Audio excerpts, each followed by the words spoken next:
वरोरा नगर परिषद प्रशासनाला वारंवार सूचना दिल्यानंतरही प्रभागातील नाल्यांची सफाई न झाल्याने सत्तारूढ गटाचा एका नगरसेवकाने नाल्यातील कचरा व घाण नगर परिषदेत आणून टाकली। या आंदोलनाने नगर परिषद प्रशासनात खळबळ उडाली आहे। वरोरा शहरातील प्रभाग क्रमांक 7 मध्ये गेल्या अनेक दिवसांपासून घाणीचे साम्राज्य पसरले आहे। नगर परिषद प्रशासनाला वारंवार विनंती करूनही वार्डातील घाण व कचरा साफ होत नसल्याने शुक्रवारी चक्क सत्ताधारी नगरसेवकांनीच नागरिकांना सोबत घेऊन नगर परिषद कार्यालयात घाण व कचरा आणून टाकला। यामुळे नगर परिषद प्रशासनात एकच खळबळ उडाली आहे।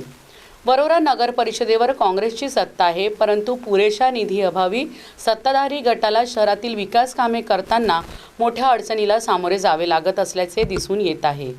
पालिका सभागृहात सत्ताधारी नगरसेवकांनी आपापल्या प्रभागांमध्ये असलेल्या घाणीच्या साम्राज्याचा मुद्दा उपस्थित करून तुंबलेल्या नाल्या आणि घाण साफ करण्याची विनंती नगर परिषद प्रशासनाला केली होती, परंतु वेळीच याची दखल नगर परिषद प्रशासनाने न घेतल्याने नागरिकांसह नगरसेवक देखील त्रस्त झाले असल्याचे पाहायला मिळते। घाणीच्या साम्राज्यामुळे त्रस्त असलेल्या नगरसेवक राज खांडरे यांनी शुक्रवारी प्रभागातील नागरिकांसह नगर परिषद कार्यालय गाठले आणि घाण व कचरा टाकला। यामुळे वरोरा नगर परिषद परिसरात दुर्गंधी पसरली होती। झालेल्या प्रकाराची तक्रार नगर परिषद प्रशासनाने पोलिसात केली आहे।